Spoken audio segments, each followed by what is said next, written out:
eu gostaria de convidá-lo a abrir a sua Bíblia no livro de Ruth, Ruth capítulo 2. Ruth, essa mulher moabita, da qual nós temos falado nas últimas semanas pela manhã, é alguém que também viveu um tempo de aflição, que também viveu um tempo de luta,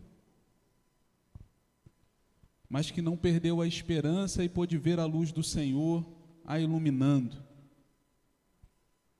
Noemi tinha um parente de seu marido, dono de muitos bens, da família de Elimeleque, o qual se chamava Boaz. Ruth, a moabita, disse a Noemi: deixe-me ir ao campo para apanhar espigas atrás daquele que me permitir fazer isso. Noemi respondeu: vá, minha filha.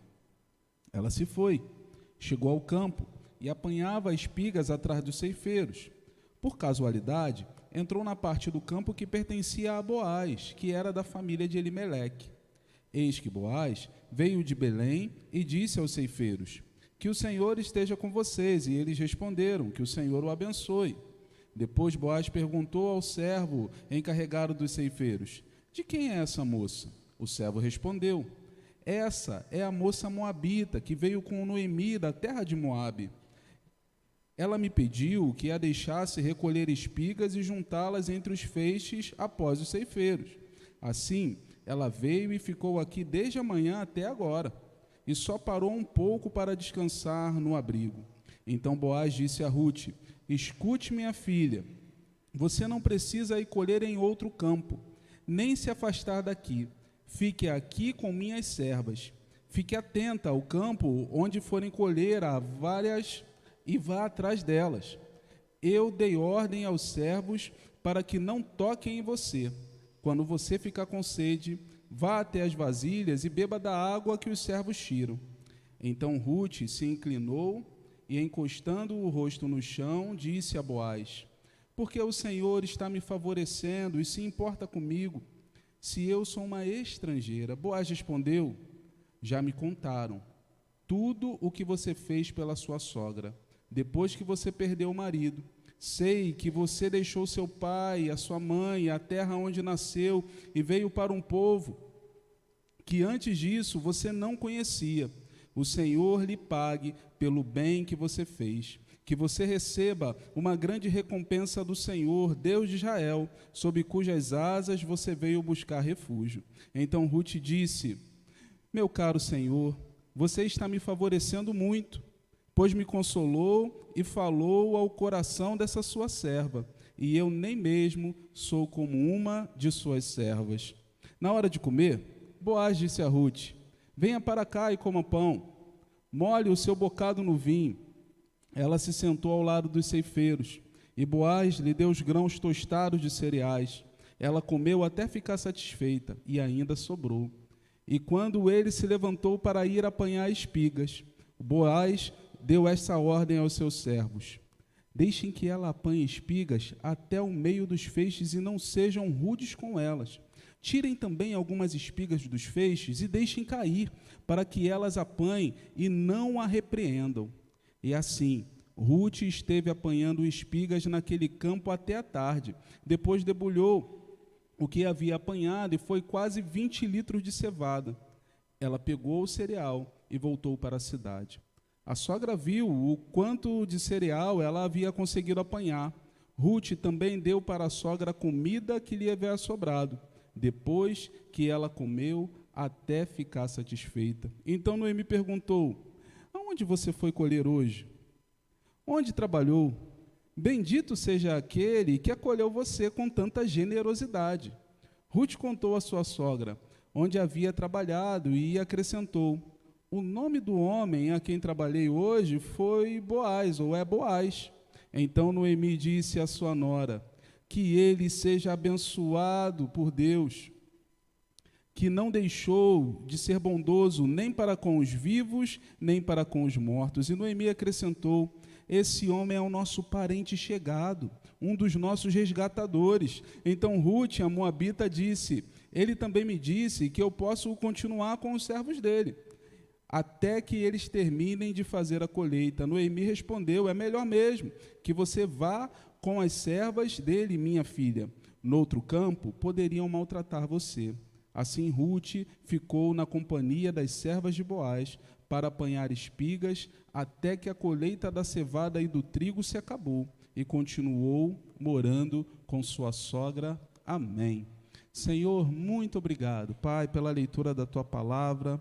Muito obrigado, Senhor, pelo poder, Pai, que emana das sagradas letras. Eu te peço humildemente que, pela Tua graça e misericórdia, nós possamos aplicá-la nas nossas vidas, tirando daqui os ensinamentos eternos que o Senhor já deixou escritos, já deixou preparados. Nós te pedimos apenas que o Senhor os revele a nós nesse dia, e revele com tamanha força e com tamanho poder, que as nossas vidas possam ser mudadas, impactadas pelo poder do Teu Espírito Santo de forma definitiva. Essa é a nossa oração, nós a fazemos em nome de Jesus. Amém. Irmãos, lutas vêm, provações vêm, e muitas vezes nós temos que lutar contra elas. E Rute não foi diferente. Vocês ouviram a história dessa mulher nas 2 últimas semanas. Nós falamos sobre ela. Uma mulher que perdeu o marido, perdeu o sogro, perdeu o cunhado. Ela foi tão impactada pela pregação do Evangelho de Jesus Cristo, ou na verdade pela palavra de Deus, de Yahvé, porque Cristo ainda não havia sido revelado no Antigo Testamento, mas ela foi tão impactada que ela decidiu mudar de vida completamente. Ela não somente mudou de vida dentro da mente, mas também com as suas atitudes. Ela saiu da terra onde ela tinha nascido. Ela saiu da terra onde um outro Deus era adorado. Ela deixou muito da sua esperança econômica, financeira, de ter um outro marido, porque ela não sabia se poderia ou não se casar. E casamento, naquele momento, era também uma questão econômica. Hoje em dia, nós temos diversas profissionais muito habilidosas que trabalham fora, desenvolvem carreiras maravilhosas, mas naquele momento da sociedade, a mulher não trabalhava fora, ela administrava aquilo que havia dentro da própria casa. E sem casamento, não haveria estrutura financeira para ela. Mas Rute decide abrir mão de tudo aquilo para seguir a sua sogra e o Deus que a sua sogra havia pregado. Por isso o Evangelho é tão profundo, porque ele encaixa de uma forma tão clara nos nossos corações, que todas as outras coisas, elas perdem o valor. Todas as demais coisas perdem o valor. É disso que Jesus fala, quando ele vai falando da pérola que foi encontrada, e ela é tão preciosa, que aquele que encontra, ou aquele que vai comprá-la, vende tudo o que tem, para comprar aquela pérola, porque ela é mais preciosa, mais valiosa do que tudo que ele tem. Assim é o Evangelho para o crente. Jesus, ele disse assim: as minhas ovelhas, elas fazem o quê? Elas ouvem a minha voz. Então, quando você é a ovelha de Jesus e você ouve aquele chamado irresistível do Mestre, não existe o que fazer que não seja abrir mão de tudo aquilo que temos e somos para seguir na direção do Senhor. Abrir mão das nossas próprias vontades e até mesmo da nossa segurança financeira, de sonhos, como Rute fez, para seguir ao Senhor. E essa mulher fez isso. Ela chegou a uma nova terra. Vimos na semana passada que quando Noemi chega lá, ela diz: olha, não me chamem mais de Noemi, porque Noemi quer dizer alguém que é favorecida, alguém que é fonte de prazer, de alegria, e eu nesse momento sou amarga, estou vivendo uma vida com amargura, então não me chamem mais dessa forma. Embora Noemi fosse tão abençoada por ter alguém como Rute na sua vida, ela não conseguia enxergar isso com clareza. E é no meio desse ambiente de tristeza, Noemi consegue encontrar talvez a sua antiga casa, talvez uma casa abandonada, uma casa talvez destruída, sem telha, sem as coisas direito, mas é ali que ela passa a habitar com Rute. E ok, a decisão foi tomada, voltamos para a nossa casa, voltamos para a nossa terra, mas e agora? Muitas vezes, irmãos, na caminhada da fé, nós temos a convicção de que Deus quer que tomemos determinadas decisões. Muitas vezes nós temos a certeza que aquilo que estamos fazendo é da vontade de Deus. Mas às vezes nós paramos. Nós chegamos ao lugar e dizemos: ok, Deus, estou aqui sentado nos bancos de Marechal, agora faça o seu milagre. Tudo bem, Deus, estou aqui trabalhando nessa empresa, agora faça aquilo que eu não posso fazer, faça o extraordinário. Ruth e Noemi voltaram para sua casa, voltaram para a terra de Deus, voltaram para a terra de Judá, e elas poderiam ter entrado naquela casa e ficado sentadas esperando com que algo acontecesse. E parece que, de certa forma, Noemi ainda estava num estado de espírito tão abalado, estava tão difícil a situação para ela, que ela não conseguia ver uma outra solução. Irmãos, às vezes é assim conosco também. A vida nos machuca tanto. São tantos problemas, tantas tribulações, são problemas que vêm de forma sucessiva sobre nós, e às vezes a gente só tem vontade de sentar, de ficar quietinho, de deitar e de apagar a luz do quarto, e de não falar com ninguém. Muitos, talvez, de vocês tenham tido vontade de dormir, e quando você acorda, a coisa está tão ruim, está tão triste, que o desejo do seu coração é o seguinte: por que não são 3 horas da manhã, para que eu possa dormir mais 5, 6 horas? Porque eu não quero levantar. A tristeza, às vezes, ela vai acachapando as nossas vidas, ela vai nos achatando, ela vai nos colocando para baixo, de modo que nós não conseguimos olhar para frente com esperança. E talvez fosse isso o que tivesse tomado conta do coração daquela mulher, foi isso que tomou conta do coração de Noemi. Agora ela em casa, não tinha solução. Mas louvado seja Deus, porque no meio desses problemas, é nessa hora que Ele coloca em nossas vidas alguém como Ruth. Ruth, ela não ficou satisfeita com aquela situação, mas na verdade, ela foi alguém que, além de conhecer o Senhor, ela demonstra também conhecimento sobre a lei do Senhor, porque ela diz para sua sogra o seguinte: olha, eu vou sair e vou para o campo, porque eu sei que aqui tem uma lei, que quando as pessoas estão ceifando, aquilo que cai precisa ser deixado. Deus estabeleceu essa lei através de Moisés, lá no Deuteronômio, lá em Levíticos, no Pentateuco. Estabeleceu essa lei. Então, olha, caiu no chão, não pode pegar, porque aquilo ali é para o sustento do pobre. Ruth conhecia essa lei. Na verdade, hoje, existem 2 países do mundo que ainda funcionam dessa forma. Isso acontece na Espanha e em Portugal, em alguns lugares da Espanha e em alguns lugares de Portugal, para que não haja pobres naquela cidade, para que não hajam pessoas passando fome. Ruth sabia disso e ela foi trabalhar. Irmãos, mesmo no meio da dor, mesmo no meio da luta, nós precisamos entender que o Eterno é aquele que nos capacita para nos levantarmos e colocarmos a mão na massa.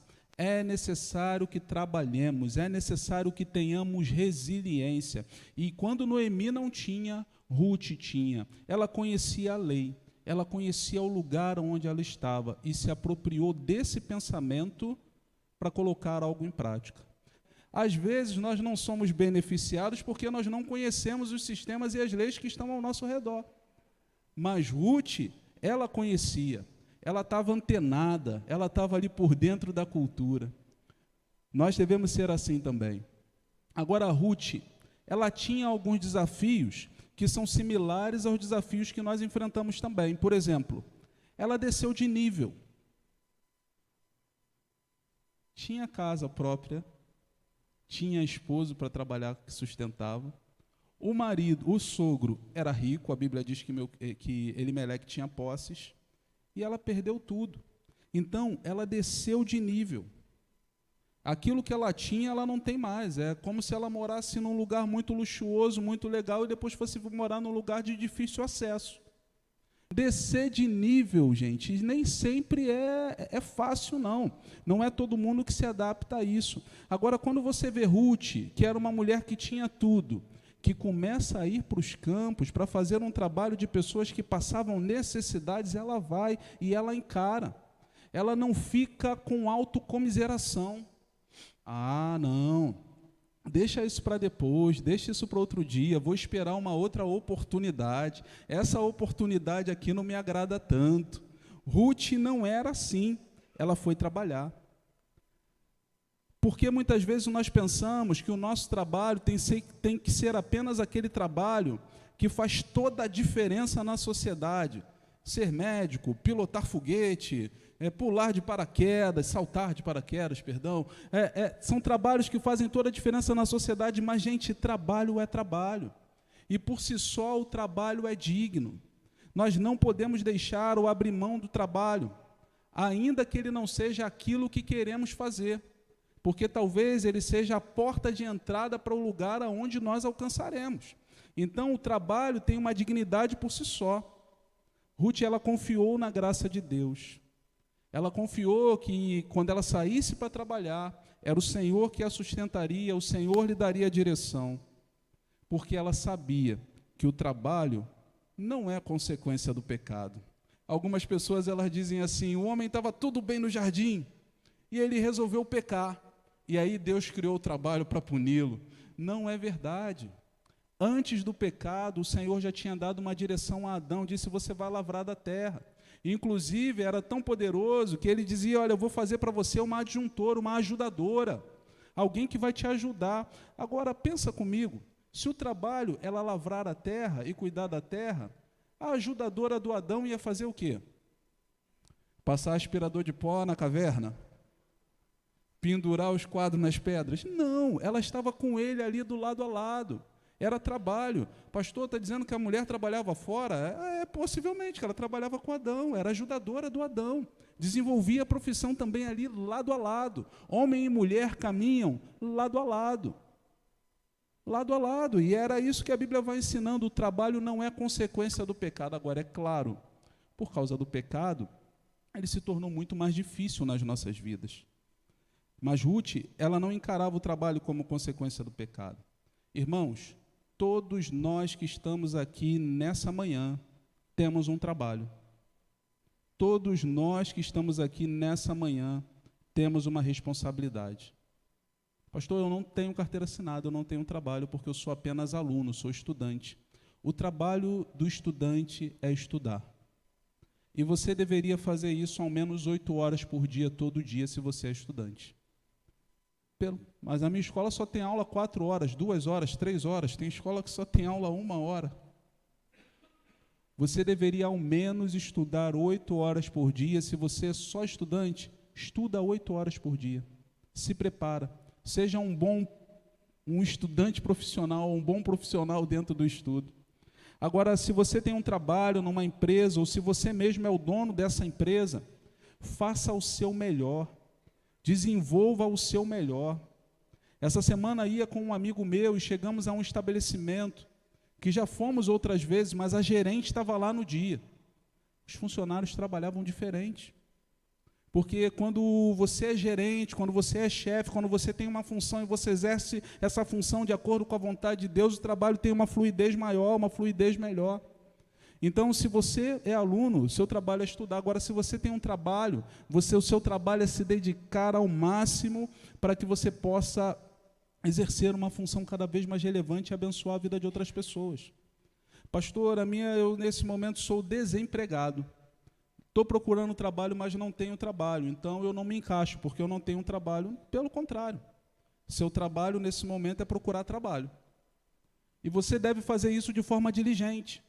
Você deve sentar na frente do computador. Hoje em dia, no passado, eu ia entregar currículo na rua. Lembra disso?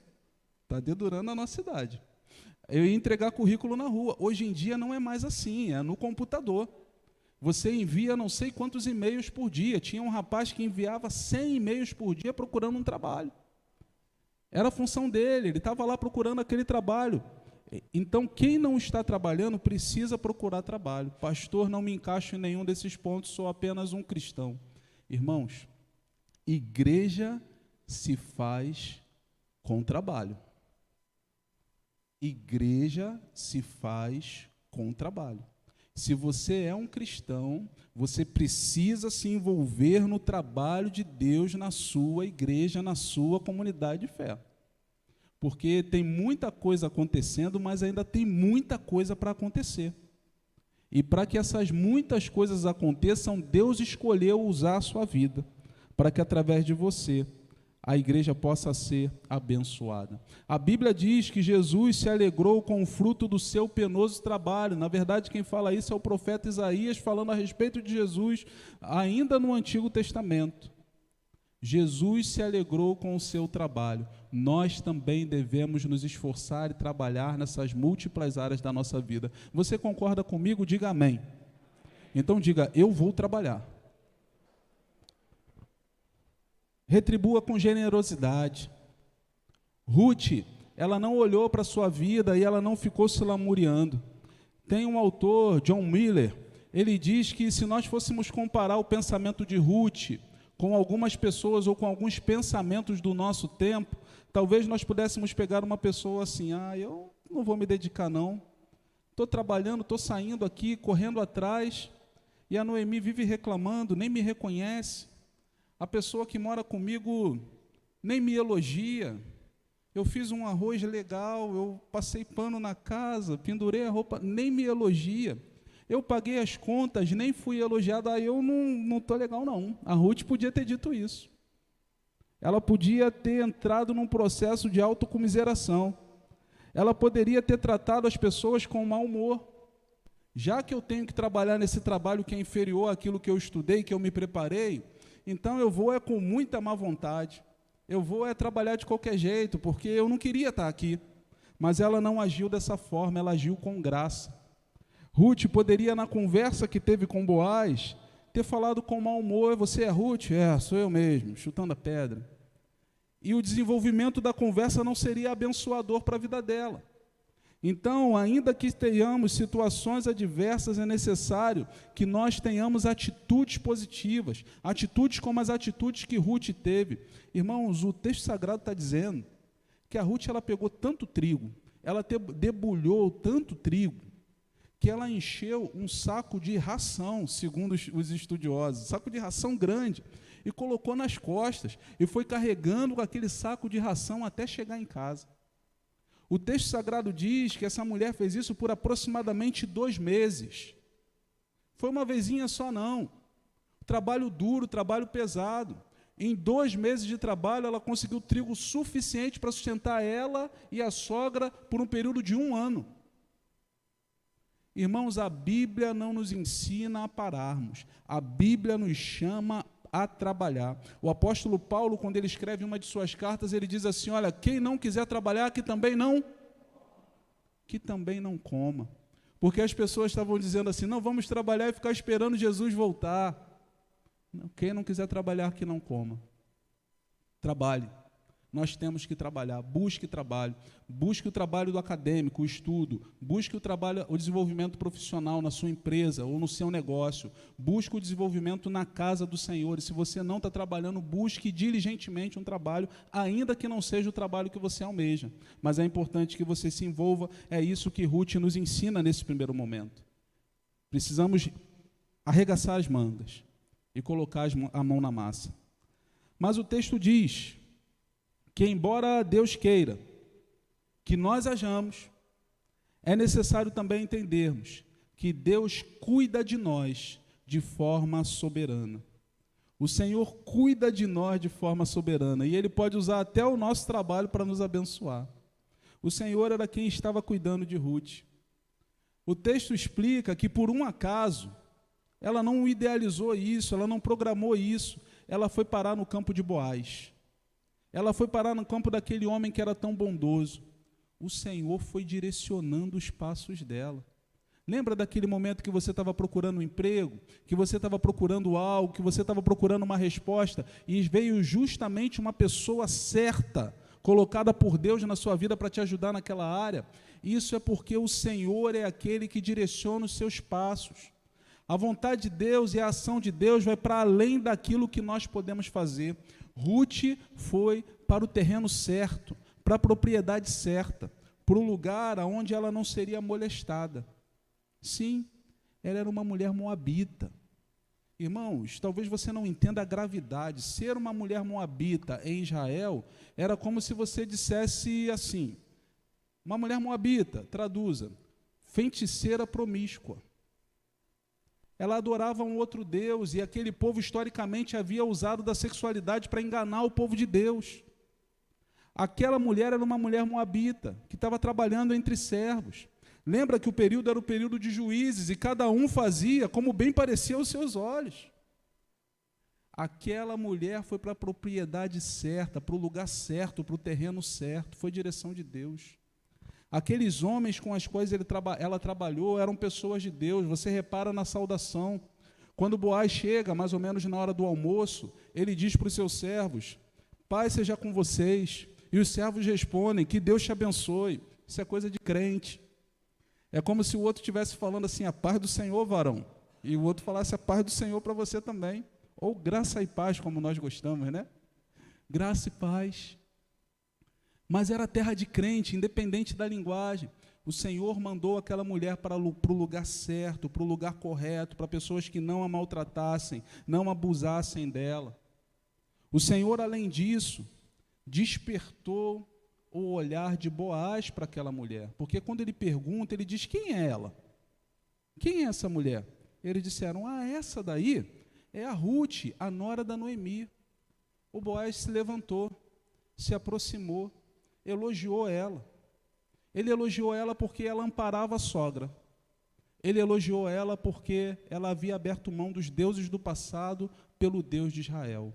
E aqui, se você já leu a história, você sabe que vai começar um namoro por causa disso, ou um casamento.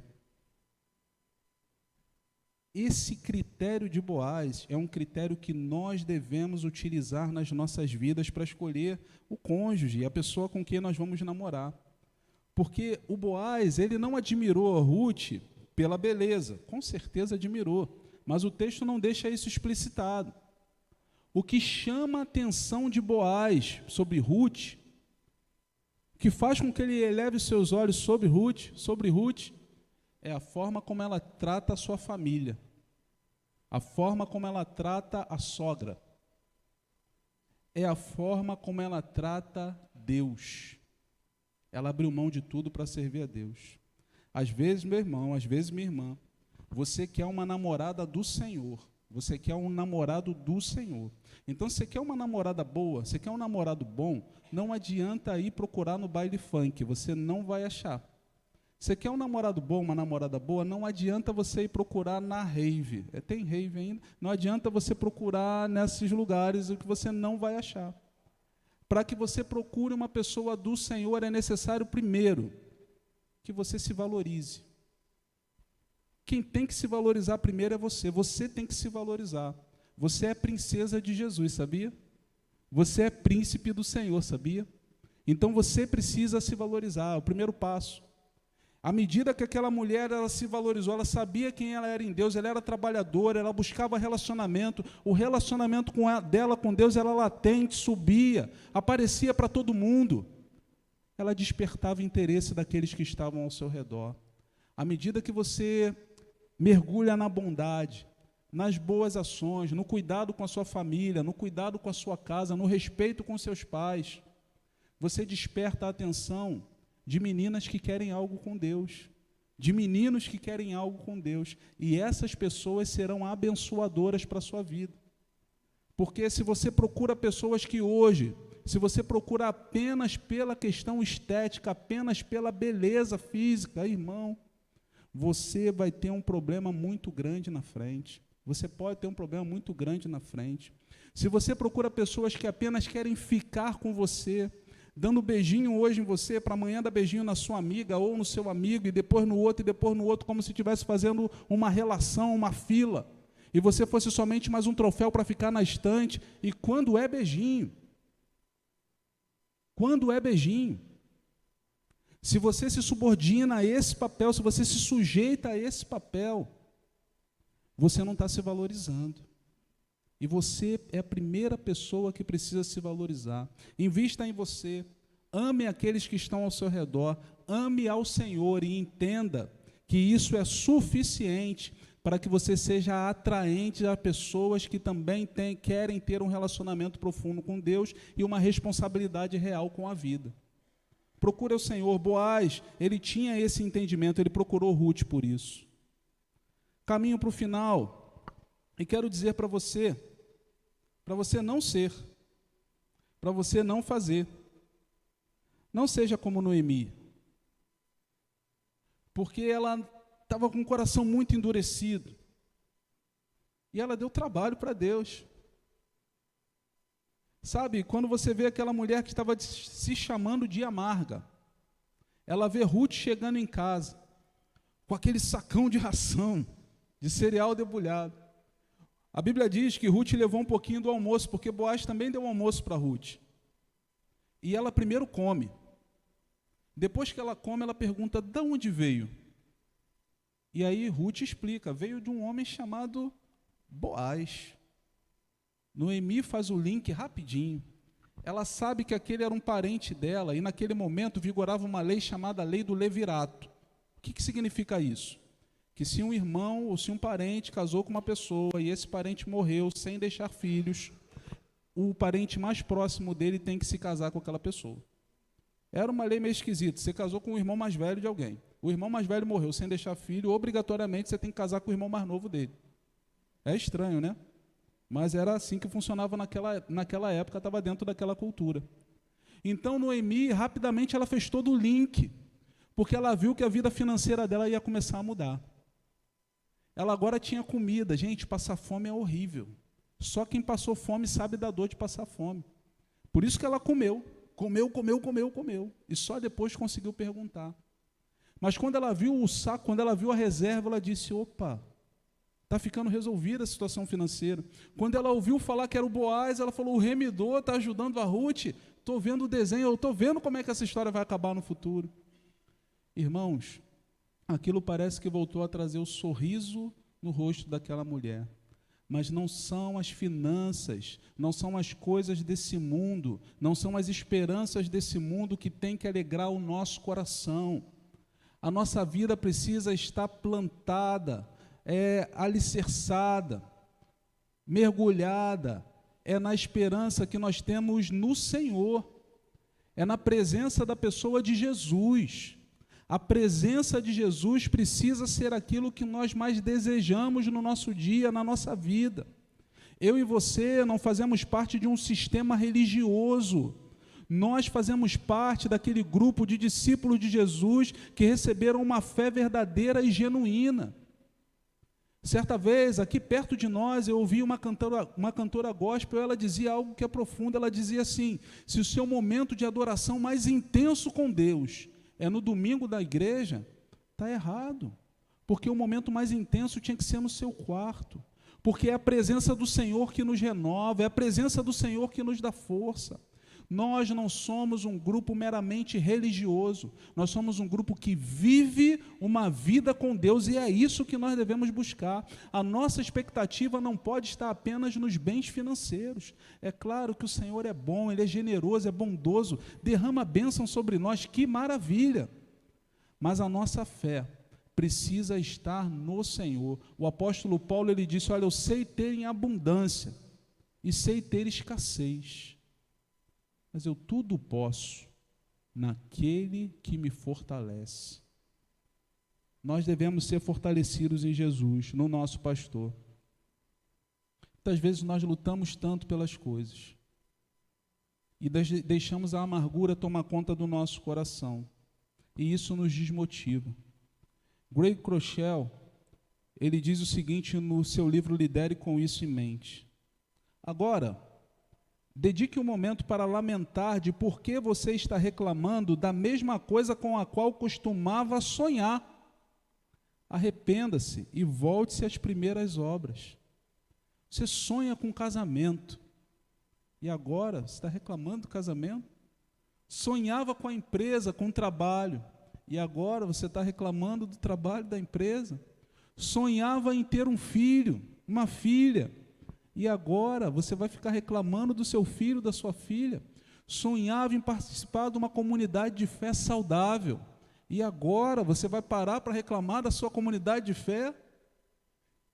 Irmãos, as coisas que nós almejamos muitas vezes são que almejamos lá no passado, são as coisas que hoje nós paramos para reclamar, mas isso acontece conosco porque nossa visão está turva, nós estamos perdendo a direção do propósito. Mas o Senhor é aquele que quer, assim como Ele fez com o apóstolo Paulo, fazer com que as escamas dos nossos olhos caiam, para que nós possamos enxergar o Senhor no meio disso tudo, porque quando nós temos propósito, nós conseguimos chegar a algum lugar. Se não tivermos um alvo, tenha certeza, nós vamos parar no caminho. O que nos mantém vivos não é o dinheiro, o que nos mantém vivo não é o prazer sexual, não são os prazeres das drogas, não são as coisas desse mundo. O que nos mantém vivo é o propósito, e o propósito que nós temos, o principal propósito que foi plantado nos nossos corações, é nós termos uma vida de relacionamento profundo com o nosso Deus. Esse é o principal propósito que foi plantado nos nossos corações. Tem gente com dinheiro tirando a própria vida. Tem gente que tem tudo, pode usar todas as drogas desse mundo, ter relação sexual com quantas pessoas quiser, e está tirando a própria vida, está morrendo na depressão. Mas aqueles que conseguem olhar para a luz de Cristo, ainda que passem por embates e por batalhas ferrenhas dentro da sua mente, eles persistem e prevalecem, porque eles têm um alvo, e o alvo deles é Jesus Cristo, nosso Salvador. Por último, esse homem chamado Boaz. Esse homem chamado Boaz, na vida de Ruth, ele era alguém bondoso, ele era alguém misericordioso, ele era alguém atencioso. Quando Ruth, depois de ajudar, depois de dar palavra de motivação, ele chamou Ruth para sentar na mesa. Não sei se você reparou a progressão que o texto dá, mas ele chama Ruth para sentar na mesa, para comer ali com os seus funcionários. Ele manda que os seus funcionários deixem agora espigas inteiras para que ela pegue, para facilitar o trabalho dela. Esse homem agiu com graça, misericórdia, amor, bondade, fidelidade, cuidado, carinho, incentivo. O Filho do Homem age exatamente da mesma forma da nossa vida. Essas atitudes de Boaz te fazem lembrar alguém? É assim que Jesus age nas nossas vidas. Jesus é bondoso, Ele é misericordioso. Você pode pensar que você está sozinho, mas você não está sozinho. O Senhor é aquele que está do seu lado. Irmão, você não vai chegar em nenhum lugar sozinho. Tem um termo americano usado, é self-made man. Esse termo ele é cunhado pensando em pessoas que conquistaram tudo sozinha. A pessoa conquistou tudo sozinha. Eu cheguei ao alto do monte sozinho. Mas esse termo ele é mentiroso, porque ninguém alcança nada sozinho. E no nosso caso particularmente, tudo que nós alcançamos, tudo que nós temos de fato vem de Deus. E é o Senhor que nos sustenta ao longo dessa caminhada. Você precisa entender que Deus não perdeu o controle da sua vida. Assim como Ele não perdeu o controle da vida de Ruth e de Noemi. Você precisa entender que assim como Boaz cuidava daquela mulher, Jesus cuida de você, e até de uma forma muito melhor. Ele é bondoso, misericordioso sobre você. E você está no plano de Deus. Você está nos planos de Deus. Os estudiosos dizem que quando Ruth, ela se levantou junto com Noemi para voltar para Israel, para Judá, foi justamente no período da Páscoa. Isso quer dizer que vai começar o período da colheita. É naquele momento que começa o período da colheita. Esse período é concluído com a festa das primícias, onde as primeiras colheitas são oferecidas ao Senhor. E sabe o que vai acontecer com a vida de Ruth? Ela vai ser uma primícia, porque a partir dela vai se começar uma nova história. E essa história que começa na vida da Ruth vai impactar a minha e a sua vida, porque ela foi fundamental nesse processo. Hoje eu peço que você abaixe sua cabeça, feche seus olhos e que você tome decisões. Que você entenda a importância do trabalho e do seu esforço para garantir o sustento. Que você entenda a providência divina e o cuidado de Deus para com seus filhos. Entenda que o trabalho é digno, independente de qual seja, sendo ele glamouroso ou não. Não deixe ser tomado por maus pensamentos e ressentimento. Seja piedoso e generoso. Assim como Boaz cuidou de Ruth, até melhor, Jesus cuida de você. Creia na soberania de Deus, porque o Senhor é aquele que guia a sua vida. A história de Ruth e Boaz, ela nos mostra a providência divina. e o trabalho humano, eles andam juntos. Deus cuida das nossas necessidades e Ele providencia o escape para as nossas vidas. Senhor, nós estamos aqui diante da Tua presença. Como é bom Te louvar e Te engrandecer e saber que Tu és o Deus que cuida de nós. Que, Pai, nós possamos nos submeter a esse cuidado. Tira de nós todo o ressentimento, todo o rancor, todo o sentimento ruim, contrário. Por favor, que nós possamos receber o ânimo do Teu Espírito Santo para que possamos permanecer firmes segundo a Tua vontade e o Teu querer, Pai. E colocando em prática aquilo que o Senhor tem para nós. Essa é a nossa oração. Nós a fazemos em nome do Teu Filho Jesus. Amém.